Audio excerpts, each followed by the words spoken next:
You know, a person online can do a lot of damage if they misuse their fingers and their mind. And a person online can do a lot of good if they use their wisdom, they use their mind, and they use their hands well. So I hope the next time you go online, you will reflect on that. Sometimes we go online and unknowingly we end up causing a lot of harm, unnecessary harm.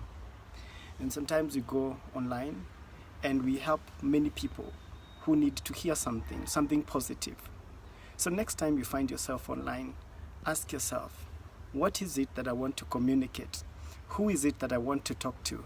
How is it that I should package my information so that what I say is going to be not just helpful, but is going to add value to the person who is going to listen to me? I really do hope that before we go online, we will first analyze and understand that going online puts us in a position of influence. We might influence someone's way of thinking. We might influence someone's opinion. We might influence someone's preference. The way you package that is very important. Secondly, I would like to say that going online now helps you to become part of the solutions to the many problems that the society faces. Because when you go online, you can be able to compare notes. When you go online, you can be able to look at things in perspective and be able to just speak yourself and speak your heart out. Many people are usually listening. Whenever you go online and you find someone has, like I see some of my friends are listening to me right now. When I go online and I find that someone is listening to me, I ask myself, how is it that I can be gracious even when I speak truths? Because some truths hurt.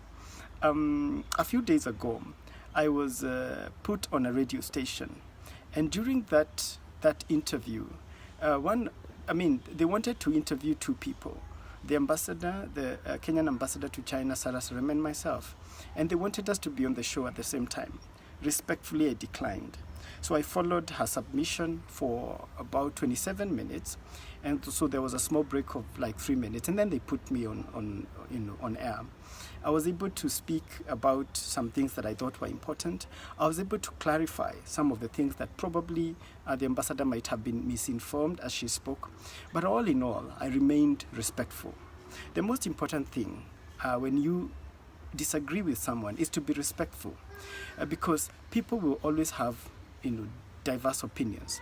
We might be looking at the same thing but be seeing two different things. For example, the ambassador did say during that time that most Kenyans in China do manual jobs. Manual jobs can be very wide when you say manual jobs, it can give very different understandings to different people. However, Africans love doing manual jobs, even those who are professionally employed. Excuse me. Some of my siblings who live abroad, and they have their skills, which they use to earn a living. In their free time, they do manual jobs. And this manual jobs is like, plaiting hair. That's manual jobs. These manual jobs can be, like cooking for friends. This is a manual job. So when someone says that, and the first thing that comes into your mind is, oh, she was wrong. And then you rebut, because media loves this. They love to have people rebut points that are brought about by others.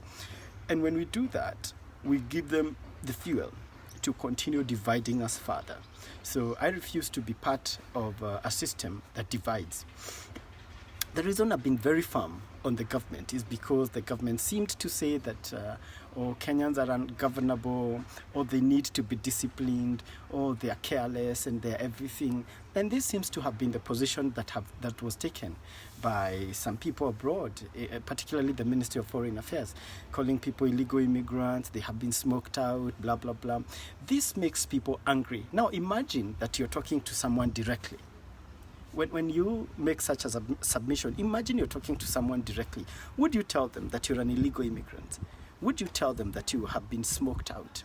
So when I speak about people, I want to assume that those people are there listening to me And what I say, I want to say it with a humane face. So next time you're online, please be careful what you say.